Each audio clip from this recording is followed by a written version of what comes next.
Oh ho ho! Hello, it's Julie. I hope you had a nice Father's Day, whether you have a father, missing a father, or maybe had a terrible father.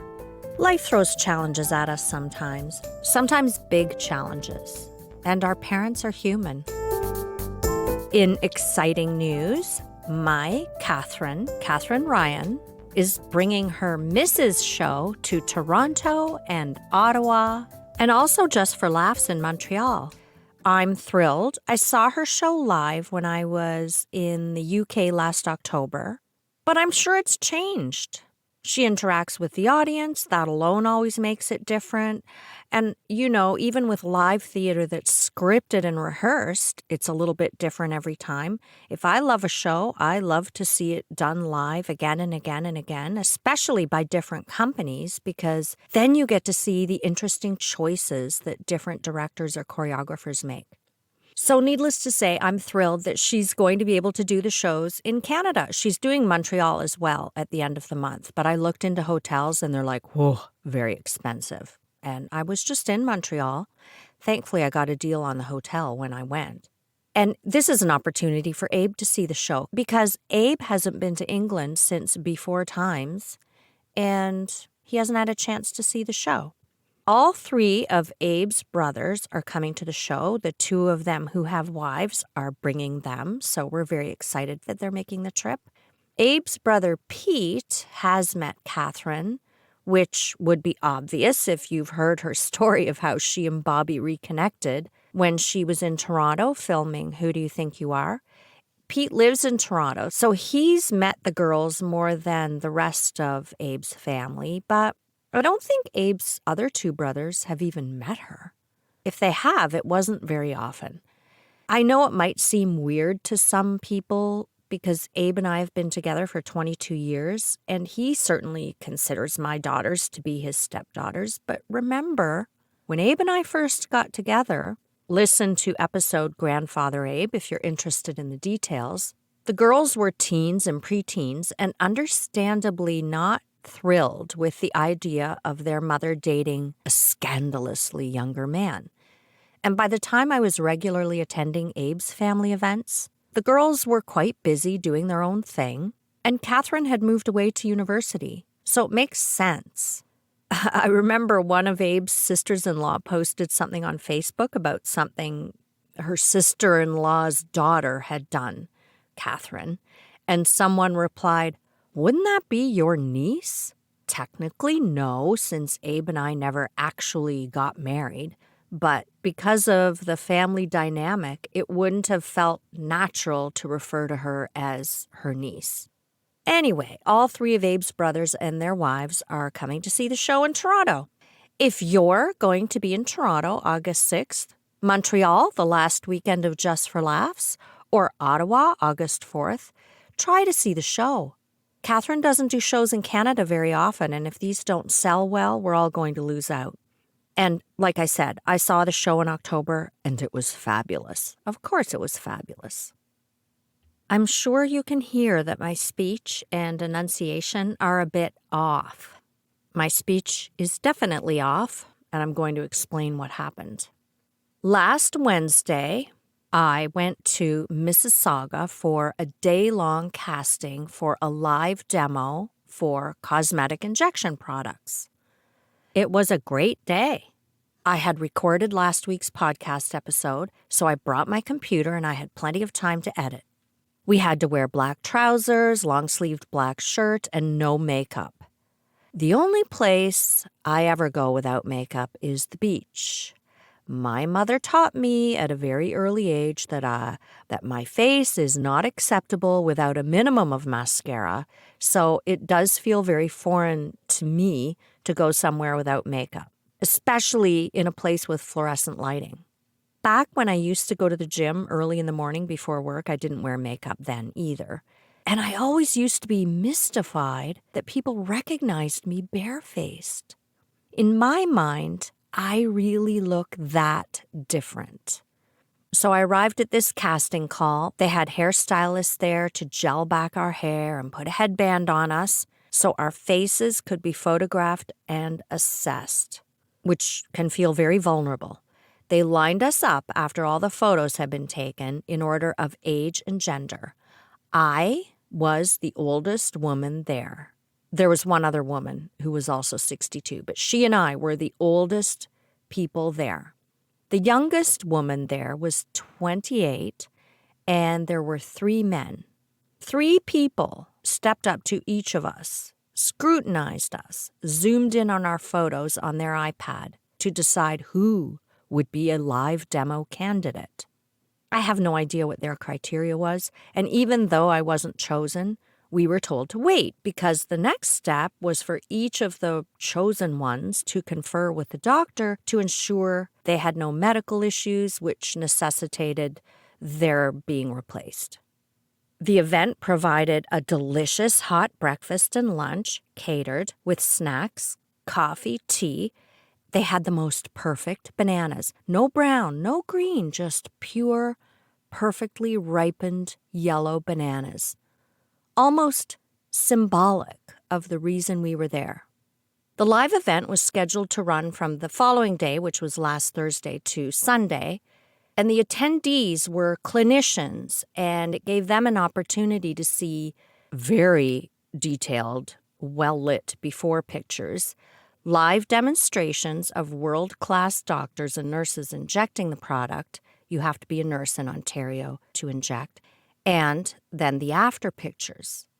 Taking after pictures right away, if you just put a little makeup on the injection locations, gives you a pretty good indication of the results because none of the swelling has set in.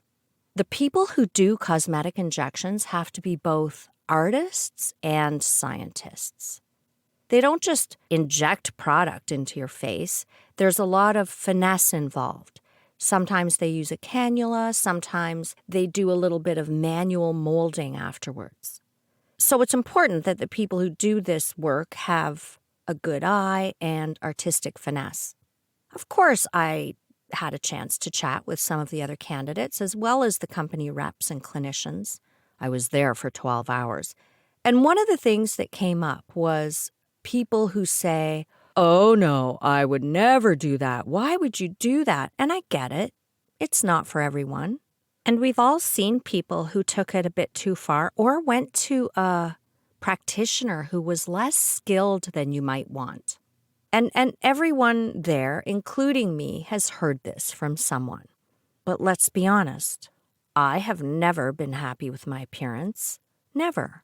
Not when I was 6, not when I was 12, 20, 40, and certainly even less so now. I'll admit that there's a part of me that feels guilty for being so shallow, and then there's the part of me that feels cheated, that society and some people close to me have contributed to me feeling less than for not being pretty enough, which rationally is complete bullshit. Our value has nothing to do with our appearance, so I wish I could ignore it, but it's much too deeply ingrained. It's been ingrained from when I was too young, and I can't ignore it. I've accepted that I'm never going to outgrow it, so I'm going to do whatever I can to try to look better. Would I rather not go through this and waste money on something like this? Absolutely, which is why I'm so glad that there are advocates pushing to change societal focus on unattainable beauty standards. But here we are. The least we can do is be transparent about anything we're having done, especially celebs, because they have hundreds of thousands of dollars to throw at it. This event was an opportunity to have world-class professionals help my melting candle of a face and neck at no cost to me. One of the clinicians told me about friends, multiple friends. I mean, she works in the industry, and people are saying this to her, who claim they would never use Botox, Juvederm, or any other injectable. And fair enough. But the interesting part of that is some of these same women have no problem getting breast implants or a tummy tuck or a facelift. It baffles me that the same people who are fine with the expense, not to mention the risk of surgery, going under an anesthetic, are so vociferously opposed to a 1 milliliter injection to plump up their marionette lines. It just seems like a disconnect to me. Now, don't get me wrong, I do love a general anesthetic. I don't get sick from them. I feel great afterwards. I just don't understand the logic of being okay with cosmetic surgery and being so opposed to injectables. But anyway, thank goodness we're all different. I've never had cosmetic surgery, but I did have a consultation with a very reputable cosmetic surgeon in Toronto. Maybe it might have been about 12 years ago. I just wanted to get some good information on all the things I would like to fix about myself.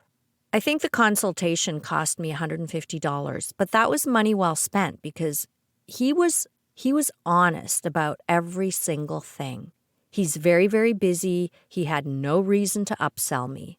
Tummy tuck, he said the scar would look a lot worse than how my abdomen looks now and advised non-invasive skin tightening. Neck lift, he doesn't do neck lifts. He thinks they're not very effective long term. He only does facelifts, which include the neck.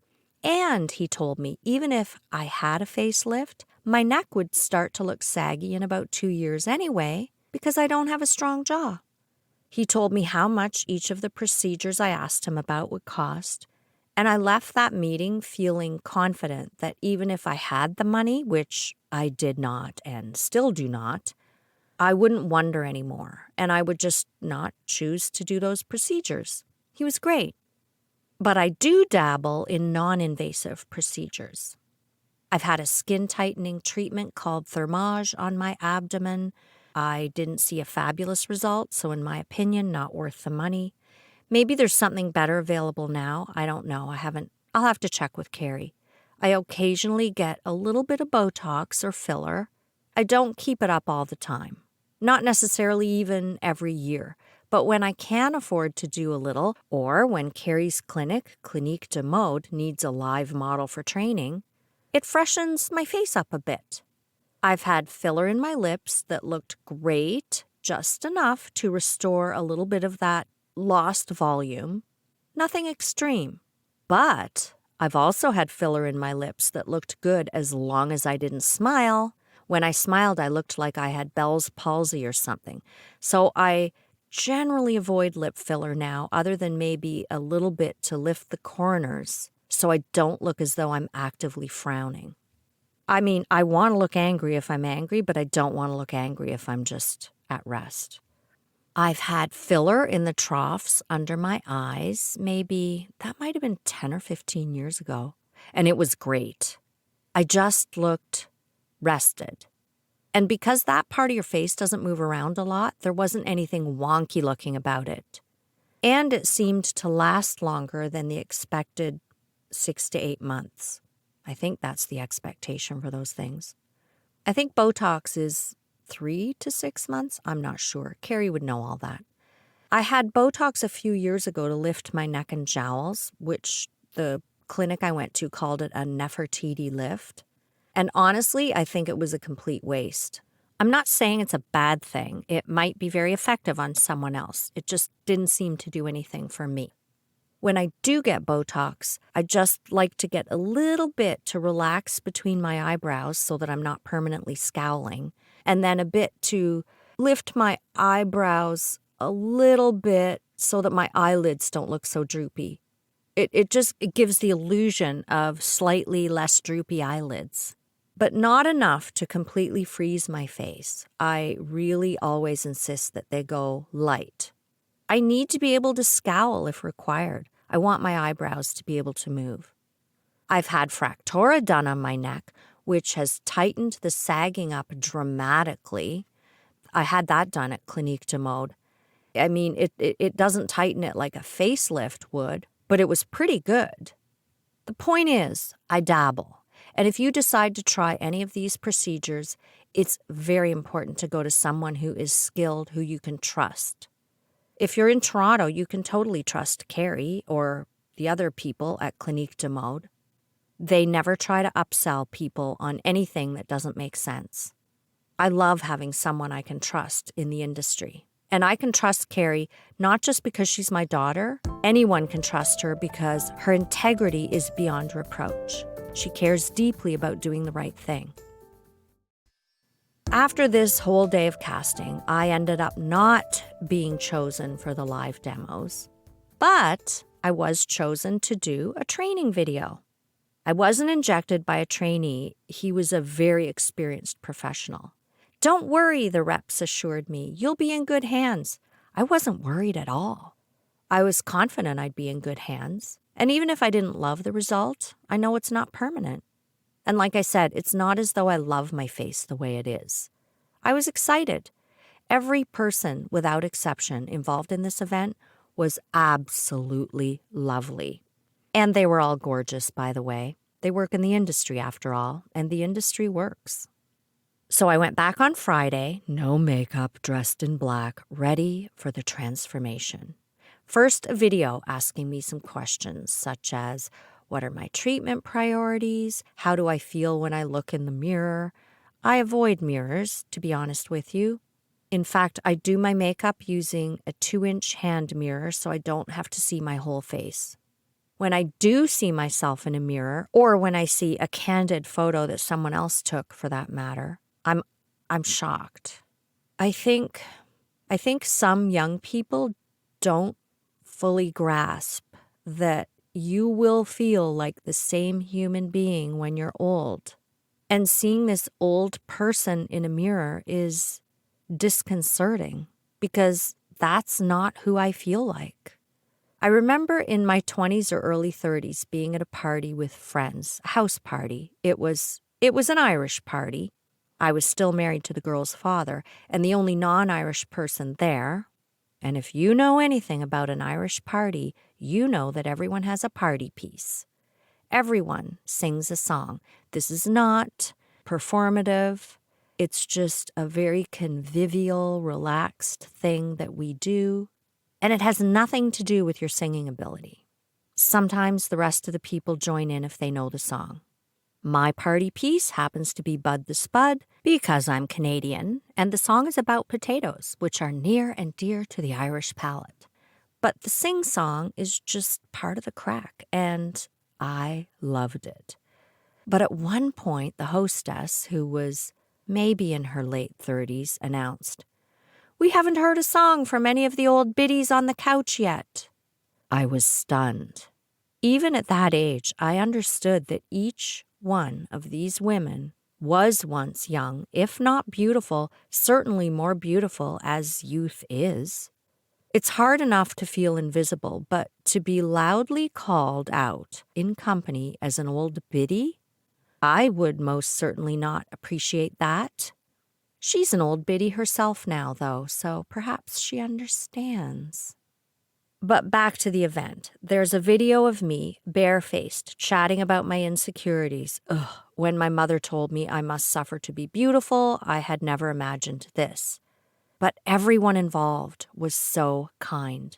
My handler, Chantel, a gorgeous, tiny French woman who had come from Montreal for the event, was chatty, warm, caring. She insisted I eat and brought me whatever I wanted. Then, the 3D photos. I had to sit in a chair for, I think, about 2 hours. I didn't time it, but it was a long time. The photographer took photo after photo, moving the tripod around a taped-off circle on the floor. His assistant moving the background, another adjusting the lighting, stopping to focus, refocus, changing the light batteries, retaking if I happened to blink, or if one of the lights didn't fire. It was arduous enough for me. I can't even imagine how the photographer felt. And I wasn't even their first candidate, so they had already been through all this with someone else before me. Then they did it all again with the camera angled up, so the full glory of my sagging neck and jowls could be documented in 3D, then again with the camera pointing down. The photographer had to move a chair each step of the way when he was pointing down. Get on the chair, photograph, confirm it's good, adjust if necessary, reshoot, get off the chair, move the tripod, move the backdrop. I felt bad for him. That had to be hard on his knees. At the end of it, all these photos will be stitched together with some software, I don't know what they use, to create a 3D image of my brightly lit, makeup-less, saggy-baggy face, Jesus. Chantal insisted I eat again and brought me a delicious salad, then off to the injectors. Finally, it was all on. Again, lovely, kind, warm, approachable people, every single one of them. The team discussed where I wanted improvements with me and conferred on the best approach. I was happy after sitting through that photo shoot to relax and let them work their magic. Don't needles hurt, you might ask. Yes, they hurt, but not that much. And all the product has lidocaine in it. So as they work, your face gets a little numb, kind of like being at the dentist. I happen to love the dentist because I love pretty teeth, and you have to wear your face every day, so take care of your teeth and skin if nothing else. A couple of times the doctor used a cannula, which is a very thin tube, to insert the product. They would discuss where and whether to fan. One of the clinicians tapped my shoulder or knee and kept the friendly chat up, a nice way to distract from the needle. The whole time, everyone chatted, they were friendly, they asked me if I was fine, constantly. I was. Actually, I said, I would have been a good candidate for a live demo because I don't flinch at all when you stick a needle in my face. After some of the injections, the doctor massaged or molded the product to smooth it out. I would sit up for them to inspect the progress and confer on the next step. One of the other clinicians documented everything they did, what product was used, where, and how it was administered. To be honest, just being smiled at and cared for like that might be a reason some people get these procedures done. It's almost like therapy. They really make you feel special if you can understand that. Sometimes I could feel or hear an almost crunching sound under my skin. I know that sounds gross.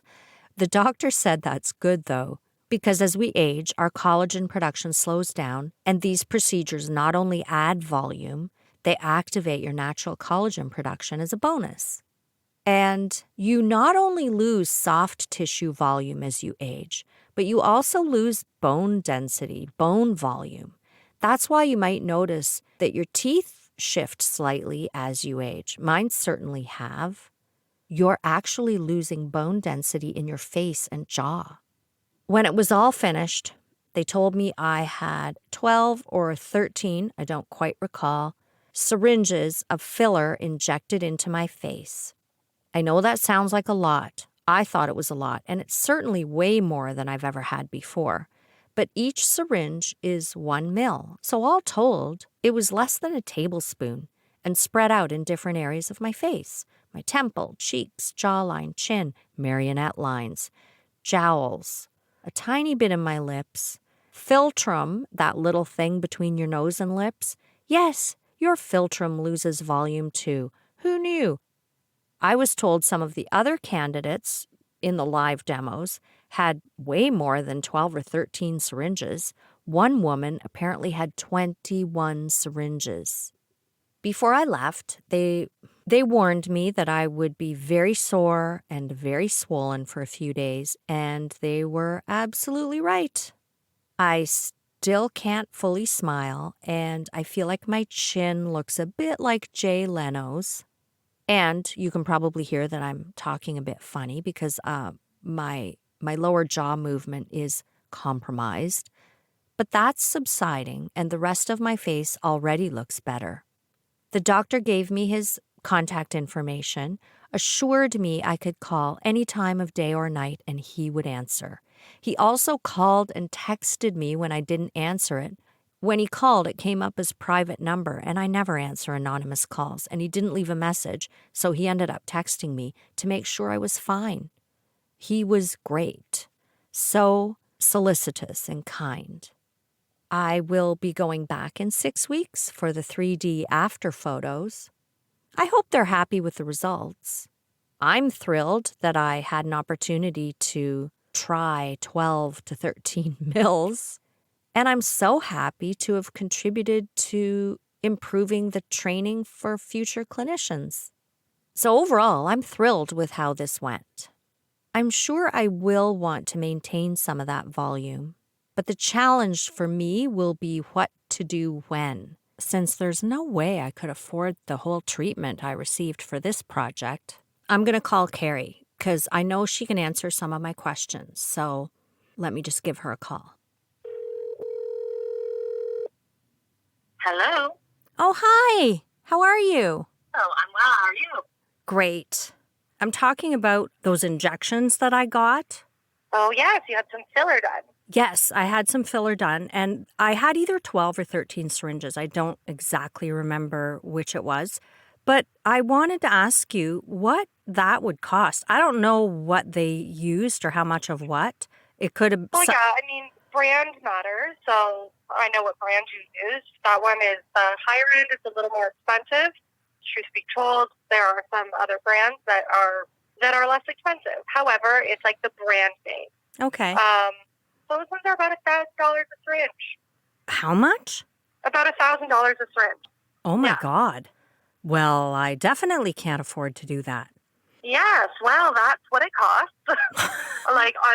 For that brand. Wow. Okay. I have another question, though. When you're talking about Botox or Dysport, what are those called? Neuromodulators? Well, we just call them toxins. It's the easier way, but it's botulism. It's a type A neuromodulator. Right. Yeah. Okay. How long do the neuromodulators last? On average, 3 months. Okay. So it does, after you get injected, it takes 2 weeks to kick in. And then in about 8 weeks, you start to get some movement back. Generally speaking, with an average metabolism, it's going to last 3 months on the lower end, up to 5 on the higher end. But 3 months is completely average. Oh, okay. That's what I thought. I thought it was supposed to be 3 to 6 months-ish. Yeah, 6 is pushing it. Yeah. What about filler? Filler is a little bit different. Filler is going to last, it depends on the density of the filler. So some fillers have a higher density to it. So when we're doing facial fillers, like on the cheekbones and on the jawline, those ones generally have a higher density to it in the gel that's being used. They are all hyaluronic acid-based fillers that you can be using. That way, if you hate it, you can dissolve it with hyaluronidase, no problem. But there are thicker consistencies in those areas. When we're talking about the jawline, cheekbones, those types of areas, it can last up to 18 months. Oh, okay. Well, anywhere from 12 to 18 months. But when we're talking about something like the lips, it's a softer filler that's being used. We also we create a lot of movement in that area more often too, right? So generally with lips, you're looking at about 6 months. Oh, okay. Okay. Yeah, I knew that when you had movement, it didn't last as long, but I just really didn't know how long. Because obviously I can't afford... Oh, there's money. Hi, money. Sorry, hold on. Alan's away riding the bike, so he thinks he needs to protect me. Yeah, I know. I'm just thinking if I like this, I might try and keep it up in bits, you know? It's a really good idea to pick it up in bits. And actually, what's becoming more and more popular nowadays? It's actually PRF, which is from your own blood supply. It's a little different than PRP. A lot of people know about a vampire facial or PRP, which is platelet-rich plasma. But PRF is platelet-rich fibrin. So it is spun differently, it separates differently, and it does have a much thicker consistency. So it is injected in the same areas where we'll inject filler. We don't do it in the lips, but we will do it around the face. And one treatment of that, you can get an equivalent to about 6 syringes. And it does help your body build its own hyaluronic acid. There's no way you're allergic to it because it's your own blood supply, and it can't cause necrosis either. Oh, okay. Okay. Yeah, so the risks associated with it are super low, and the cost of that is about $1,000 for one treatment, which is almost the equivalent to 6 syringes. Oh, good to know. Okay. Yeah, okay. So you can, get your lips done every 6 months, 6 to 8 months. Generally speaking, with lip filler, though, a lot of times it will start to migrate, the stuff that doesn't fully dissolve. So every once in a blue moon, it's a good idea to just get the hyaluronidase, fully dissolve your lips, leave that for 2 weeks until that hyaluronidase dissolves, and then get your lips redone. You don't need to do that every year, but it is nice to do every couple years just to kind of start from scratch so we don't have that duck face. Yeah, I don't like the duck face. Okay, No. Well, I'll let you go. I know you're tired and you're very busy and working hard. Thank you. You're welcome. I hope that was all the information you needed. Yeah. Thanks, honey. I'm having Bailey's. I'm having Bailey's and crushed ice. That sounds lovely. Enjoy your Baileys. I'm going to let you go. Okay. Thank you so much. I love you. Okay, love you. Bye. Bye. There you have it. Botox and Fillers 101 from Kerrie Ryan. Would it be better if we never had to think about what we look like? Sure, but that ship has sailed, at least for me. So if you're going to do it safely. Find someone you can trust, like my Kerrie and her team. Thank you for listening. Montreal, Toronto, Ottawa, don't forget your Katherine Ryan Mrs. tickets. Beware chicanerous resellers. Go to Live Nation or Ticketmaster only. Or maybe the venue. But beware, and have a wonderful week.